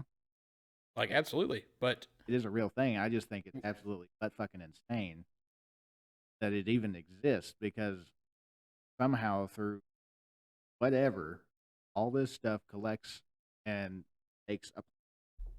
Not even just our planet, the sun, Venus, Mars, all the other planets. They just kind of, because of gravity, they became planets. So I saw an experiment on YouTube. So this doesn't account for why plastics fall, but if you were trying to add magnets into this, blood, you are magnetic. Yeah, there's iron in your blood. Yeah, that's the whole point behind the Matrix, is because the human body produces electricity. Yep. Electricity is just an expression of magnetism. Somebody was asking, how magnetic are we? How magnetic is blood? So a guy took a bowl. He ordered a bunch of fucking pig blood or something. Yeah. And put it in a bowl and set that bowl in water. Right? So it's just floating there. And it's just completely, he got a perfectly level surface. He put the bowl sitting in the water like a little boat full of blood. Yeah, he's basically trying to make a giant compass with blood and gas magnet. Yeah. Well, he had to get increasingly more powerful magnets, and eventually he was able to pull the bowl of blood from one side to the other. Well, that's what there's iron in your blood. Iron is ferrous, which is magnetic. So I don't know if this is exactly true or not. I heard it somewhere many years ago that supposedly if you had 300 people and took all their blood out of it, I don't know the exact number. If you took a large enough group of people, took their blood and condensed it down, took all the iron out of their bloods, you could make a great sword. That sounds pretty cool. That's the most metal fucking thing I think I've ever heard. Like, if you had an actual sword made of your enemy's blood, you know how fucking cool that would be? Are you writing this down for D? No, no, I'm not. What are you talking about? Yeah, you are. I wanted it an axe, by the way. Sword made of iron taken from blood of enemies. Welcome. Yep, that's going down. Anyway, You know it'd be what? God, that's some shit a demon would wear. fuck yeah, it is. Um, You had like whatever that could be. so there is a very specific demon I watched a video about a while ago from an older edition of Dungeons and Dragons, and he's definitely gonna be a thing at some point. Oh my god, have you guys played Descent into Avernus? When you go to you literally have to go to hell and fucking save a city that got pulled down there. I'm definitely gonna introduce this specific demon. That'd be Or cool. actually, this thing, honestly, it deserves its own campaign. It's so fucking crazy. Anyway, we gotten way off topic. Yeah, we started out talking about aliens, and now it's somehow wound up back at D&D. Everything is D&D. The moon is hollow. Smoking, I was already choking. Yeah. The moon is God damn it. Anyway, the moon is hollow. According to this.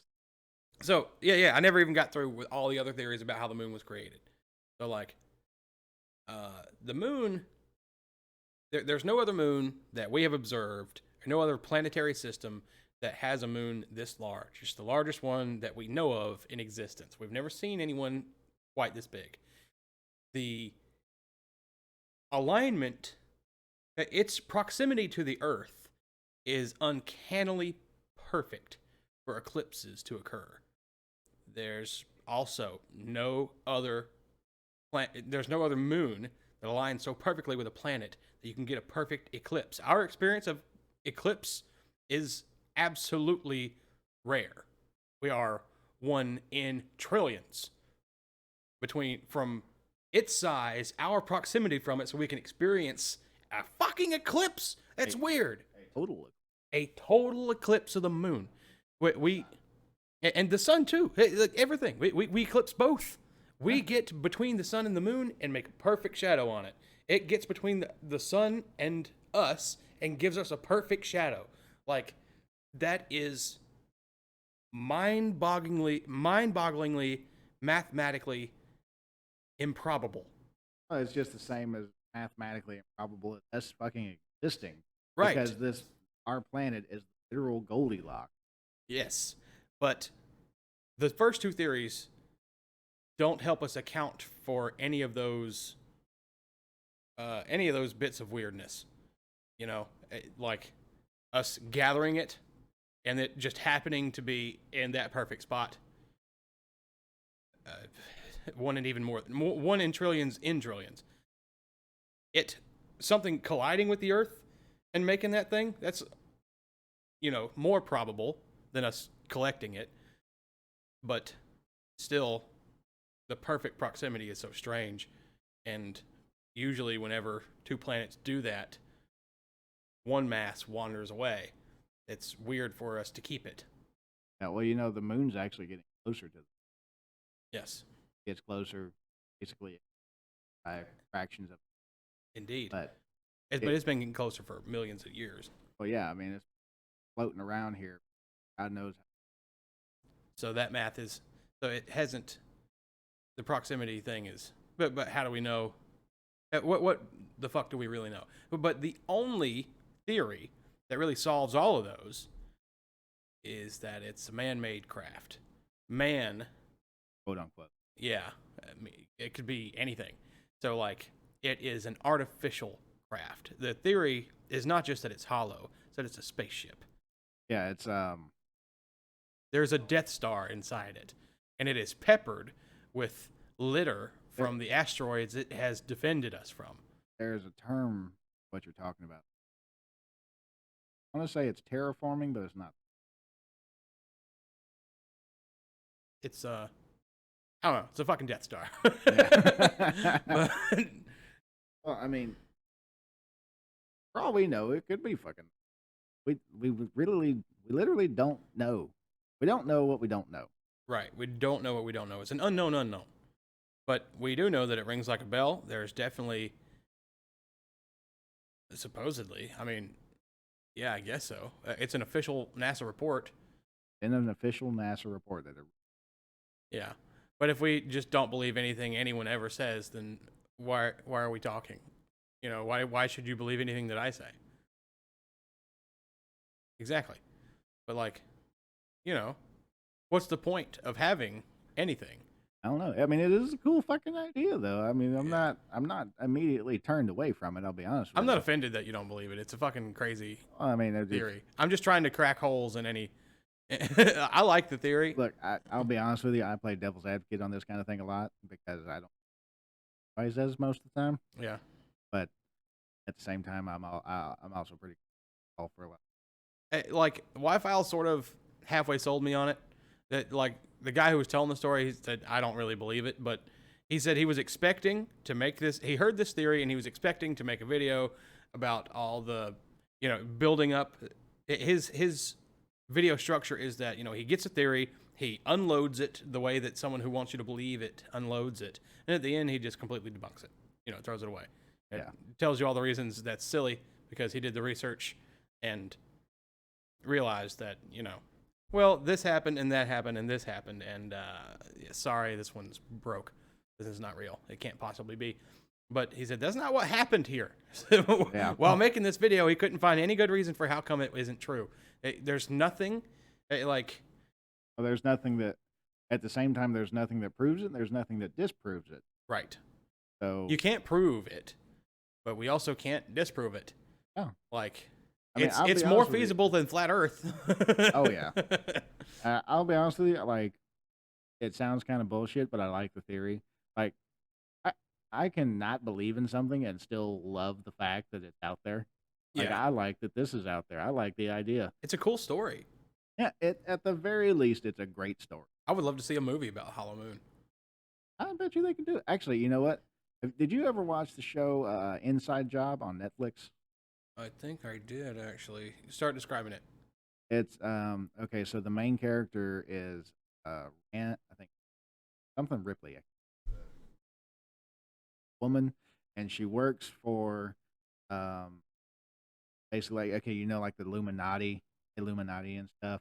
Mm-hmm. She works for like a corporation similar to control all the disinformation and stuff, and it's real similar to like a Men in Black kind of thing, but it's not just aliens. It's lizard people that live in the center of the earth, and they replace presidents with robots so they say the right thing. Stuff, Wow, I have and not seen this. it's a cartoon, fucking Oh. hilarious. Um, one episode they go to what's the one where they go to like a summer camp for super rich people, and they worship effigy An owl? Molog. Yeah, Molog, the owl god. Yeah. They basically go there, and all the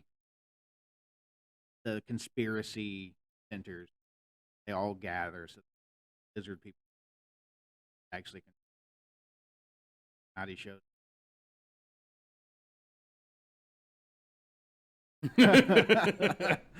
There's all these different centers of conspiracy. Have a meet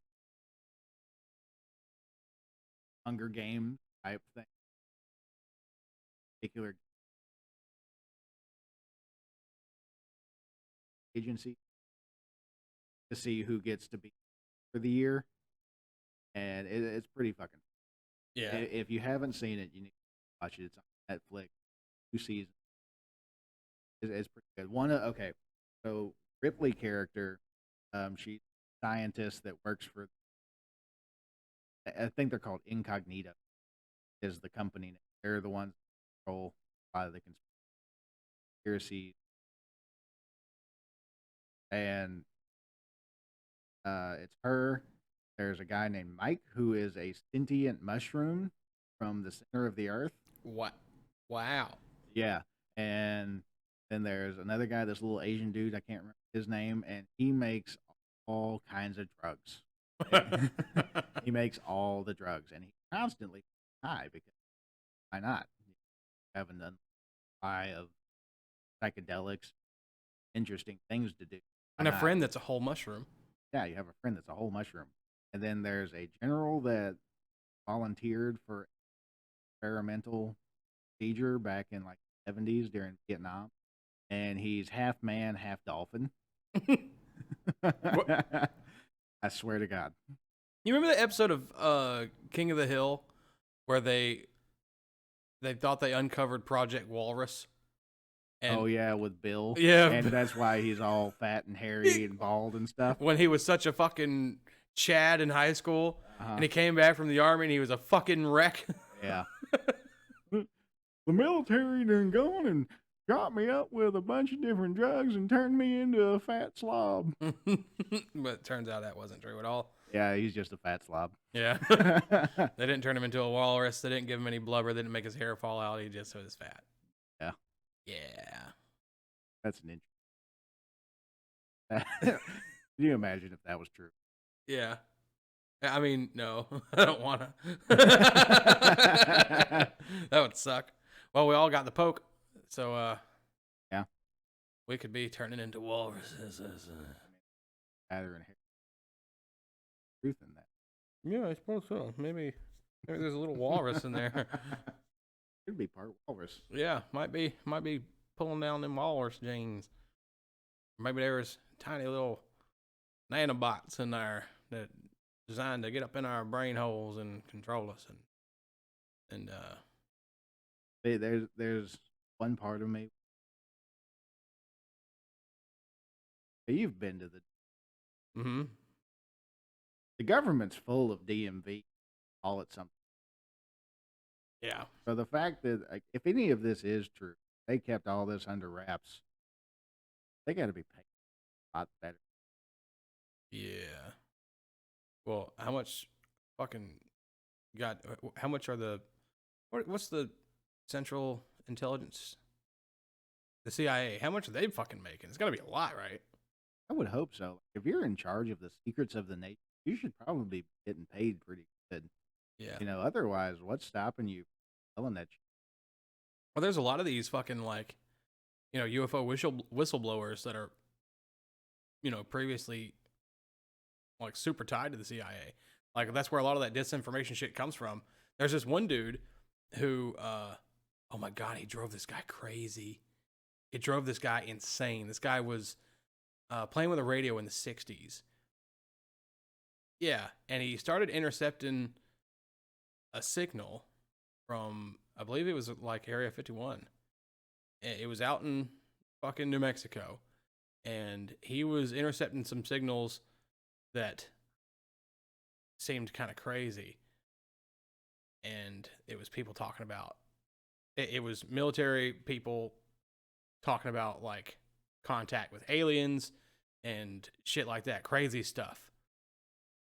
And he contacted this guy that I think was a friend of his that had connections to the government.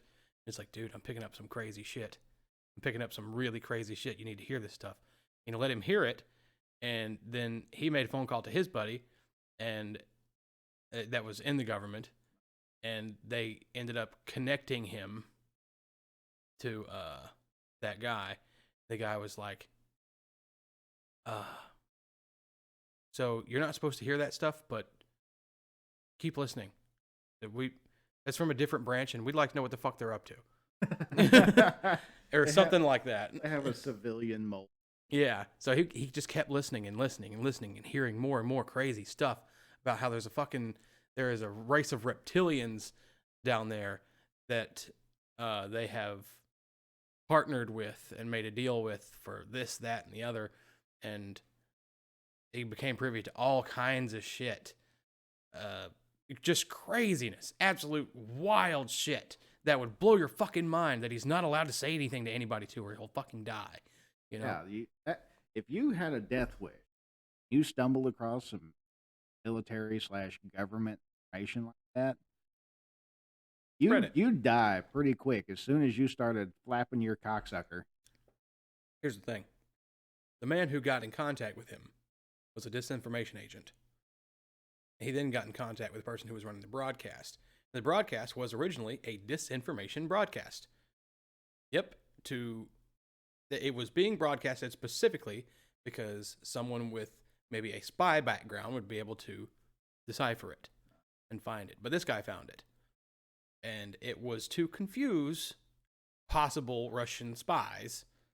But that kind of makes sense because you remember hearing stories about that actress Hollywood back in the 70s and stuff. Red Scare going on. Mm-hmm. She was supposedly intercepting communist propaganda through her. Yeah, that's crazy. You never heard about that? No. Yeah, dude, she was on Johnny Carson and talking about it. Like it's on probably on YouTube right now. You can go in there and find the actress talking to Johnny Carson about intercepting communist information killings. Wow. Yeah. But anyway, they fucking so they're pumping this guy full of bullshit, right? And it's supposed to be stuff meant for Russians, and likely there were no actual Russian spies listening in, but he was, and they knew they had somebody listening. They knew they had an audience, so they just made it as crazy as possible, just to see what kind of reaction they'd get out of someone who feels as though they're spying on this material, someone who in earnest heard it and believed it because they believed it to be true. They wanted to see what kind of action it would prompt.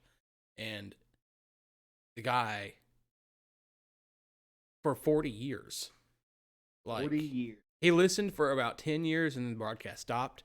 And he carried it around. He fucking got super duper crazy paranoid. He started telling more and more people about it. Like, you got to know about this, trying to reach out to people that he loved because he overheard things about like fucking alien war, 7 different races of aliens that have infiltrated that can turn into people. He don't know who's a person, who's an alien. He believes this, because it feels like he just fucking snuck around and heard it. So what his name? No. L. Ron Hubbard was about 40 years earlier. He wasn't. He was in the 60s. Was he? Yeah. Dude, he didn't die until like 2007 or something. No. You know who L. Ron Hubbard is, don't you? He's a Scientology man. Yeah, he was the one that made Scientology. I thought he was earlier. I thought he was... He was around like in early Hollywood, like in the stuff, but yeah, he didn't die. And oh, I just remember that he was like... Maybe it was 9. I believe he had met H.P. Lovecraft, and that made me think that he was old. But H.P. Lovecraft died in like the 40s. Yeah, but I mean, think about it.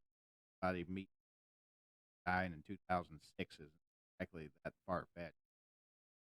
Yeah, that's true.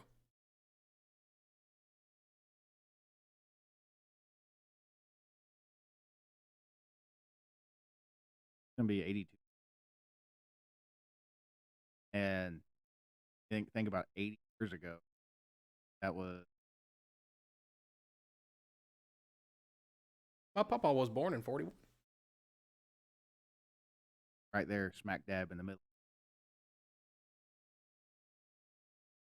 Papa was a member of what's called the Silent Generation. Right after the Greatest Generation. I can never really keep track with all. Greatest Generation, Silent Generation, Baby Boomers, Gen X, Millennials, Gen Z, or the Centennials. Now, like my kids are. Because it starts over. Yes. Yep. Who made the fucking rule? I don't know. And then really and truly, when did they start doing that? That's a good ass question. Because like you never hear anything for the silent generation.